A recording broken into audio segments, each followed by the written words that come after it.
Hello दोस्तों। इस video में मैं एक्सप्लेन करूंगा difference between multi processing and multi threading. ये दोनों ही टर्म जब हम ऑपरेटिंग सिस्टम पढ़ते हैं तो काफ़ी फ्रिक्वेंटली यूज होता है और मोस्ट ऑफ स्टूडेंट इसमें उनको कंफ्यूजन ही रहता है कि भाई मल्टी प्रोसेसिंग कौन सी है, मल्टी थ्रेडिंग क्या है और ये एक्चुअली थ्रेड होता क्या है। So let's start with multi processing. So यहाँ पर एक रियल लाइफ एग्जांपल ले रहा हूँ। लेट्स से कि कोई शॉपिंग स्टोर है और उस शॉपिंग स्टोर में केवल एक पर्सन है जो कि उस पूरे शॉपिंग स्टोर को संभालता है। तो वो क्या है कि वो अकाउंट भी वो खुद ही देख रहा है। कोई कस्टमर आता है तो उनकी बिलिंग भी वो खुद ही करता है। कस्टमर कोई यदि उनकी क्वेरी हो तो उनको हैंडल भी करता है, मेंटेनिंग क्लीनिंग। सो ये एक ही पर्सन है जो कि सारे के सारे टास्क ये करता है। तो जब कोई कस्टमर आता है तो अब यदि वो उस किसी टाइम पे उस कस्टमर के लिए बिल बना रहा है और उसी टाइम पे कोई दूसरा कस्टमर यदि उससे कोई इंक्वायरी करेगा तो दूसरे कस्टमर को वेट करना पड़ेगा। ओके। अब हुआ क्या कि इसके पास कुछ ज्यादा ही कस्टमर आने लग गए। अब इसने सोचा कि भाई अब इस प्रॉब्लम को सॉल्व कैसे करूं। तो दो उसके सॉल्यूशन थे। किसी एक फ्रेंड ने इसे सजेस्ट किया कि भाई तुम एक और ऐसा ही स्टोर और खोल लो, तो आधे कस्टमर वहां चले जाएंगे, आधे कस्टमर यहाँ आ जाएंगे। अब एक और स्टोर खोलना कोई परमानेंट सॉल्यूशन है नहीं इस प्रॉब्लम का, बट इसने क्या किया, इसने उसको कंसिडर किया। तो उस केस में हुआ क्या कि उसने, अब इसके पास दो स्टोर हो गए। उसने एक एम्प्लॉय उस स्टोर में रख लिया। अब हुआ क्या कि जो कस्टमर थे वो आधे आधे डिवाइड हो गए। बट अब प्रॉब्लम यह है कि जब इन पे दोनों पे कस्टमर का लोड आने लग गया, अब सेम सिचुएशन आ गई थी। यहाँ पर भी एक ही एम्प्लॉय है, यहाँ पर भी एक एम्प्लॉय है और उन एक को इतना सारा काम करना पड़ रहा है। तो ये जो सिचुएशन है, ये सिचुएशन है सिमिलर टू मल्टी प्रोसेसिंग, कि हमारा एक एंटायर प्रोसेस मेमोरी में लोड हो जाती है। तो ये एक्चुअली लेटर स्लाइड में मैं बताऊंगा कि मल्टी प्रोसेसिंग में जब हम मल्टीपल प्रोग्राम्स एग्जीक्यूट करते हैं और मल्टी थ्रेडिंग के केस में क्या होगा। तो अब मल्टी थ्रेडिंग क्या हुई, इसके किसी दूसरे फ्रेंड ने से सजेस्ट किया कि भाई दूसरे स्टोर को खोलने से बेटर है कि एक एम्प्लॉय या दो तीन एम्प्लॉय इसी स्टोर में हायर कर लो, तो इफिशिएंटली तुम मैनेज भी कर पाओगे और सारे के सारे काम टाइम टाइमली होते भी जाएंगे, किसी कस्टमर को वेट भी नहीं करना पड़ेगा। तो इसने क्या किया, अब इसने नंबर ऑफ एम्प्लॉय 3 एम्प्लॉय को और हायर कर लिया। अब इस स्टोर में 4 एम्प्लॉय हो गया टोटल। अब एक कस्टमर को हैंडल कर लेता, एक बिलिंग कर लेगा, एक लेट से मेंटेनेंस और क्लीनिंग। सो अब हुआ क्या कि इस यदि इस सॉल्यूशन की फिजिबिलिटी देखें तो न तो कोई नया स्टोर ओपन करने की जरूरत पड़ी। अब जो पिछला वाला सॉल्यूशन था जिसमें एक नया स्टोर खोलने का प्रोविजन था, तो उसमें क्या है भाई, नया स्टोर खोलने के लिए इन्वेस्टमेंट भी चाहिए, नया स्टोर खोलने के लिए जमीन को भी उसे खरीदना पड़ेगा। बट इस सॉल्यूशन को यदि पहले वाले से कंपेयर करें तो इसमें क्या करना है, इसे बस 3 नए एम्प्लॉय को हायर करना है, दैट्स इट। जबकि प्रीवियस वाले में पहले जमीन खरीदो, फिर उस पर एक इन्वेस्टमेंट करो, फिर एक नया स्टोर बनाओ, फिर उसमें एक एम्प्लॉय करो।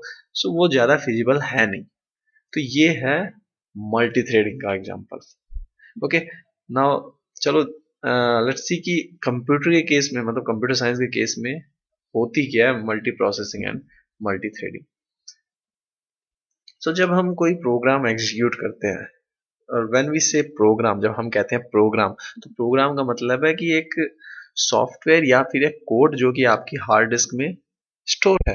तो जब आप किसी सॉफ्टवेयर या जो भी प्रोग्राम आपके कंप्यूटर में इंस्टॉल्ड है, जब उस पर आप डबल क्लिक करते हो तो वो सबसे पहले क्या है, मेमोरी में लोड हो जाता है, क्योंकि एग्जीक्यूट तो वहीं से होगा। अब मेमोरी में लोड हो जाता है, उसके लोड होने के साथ ही उसका सारा डेटा एक डेटा स्ट्रक्चर में स्टोर होता है।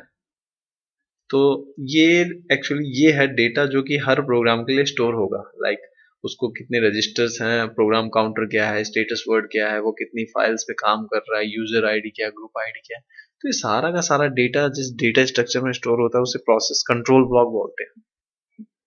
सो अब आप देख सकते हैं कि जो डेटा है, ये डेटा बहुत है, तो हर प्रोसेस के लिए ये डेटा स्टोर होना ही होना है। जबकि थ्रेड के केस में क्या होता है, जब एक नया थ्रेड बनता है तो हर थ्रेड की केवल 4 इंफॉर्मेशन स्टोर होती है: program counter, register, state and stack, that's it. तो अब हम थ्रेड की इंफॉर्मेशन को प्रोसेस की इंफॉर्मेशन से कंपेयर करें तो थ्रेड के केस में केवल 4 इंफॉर्मेशन स्टोर हो रही है, जबकि प्रोसेस के केस में बहुत सारी इंफॉर्मेशन स्टोर हो रही है। तो इसी वजह से थ्रेड को लाइट वेट प्रोसेस भी बोला जाता है। ओके, अब लेट्स सी मल्टी प्रोसेसिंग। तो ये हमारी रैम है, ये है मेमोरी हमारी।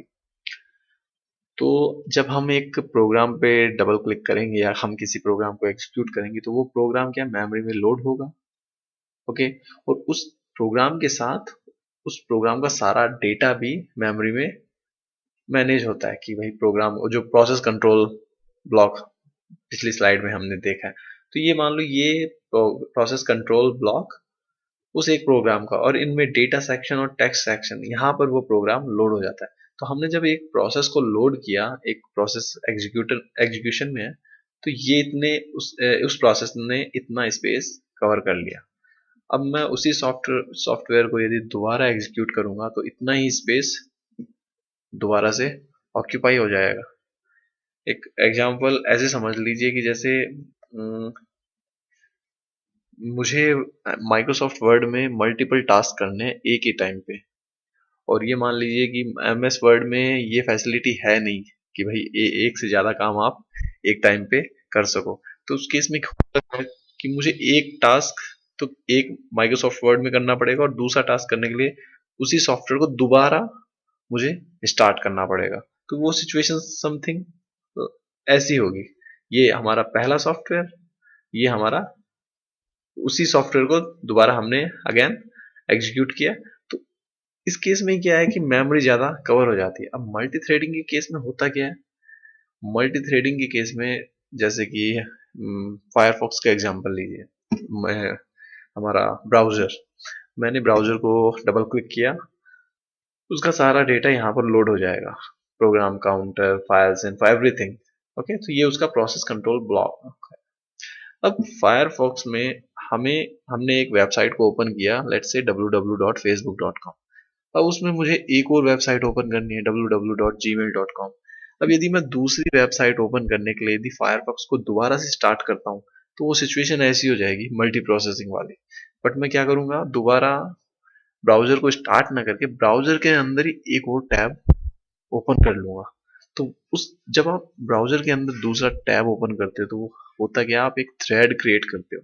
और थ्रेड के केस में क्या होता है, थ्रेड केवल 4 इंफॉर्मेशन एक्सेप्ट करता है। उस एक्सेप्ट क्या, उसके पास उसके केस में केवल 4 इंफॉर्मेशन रिक्वायर होती है।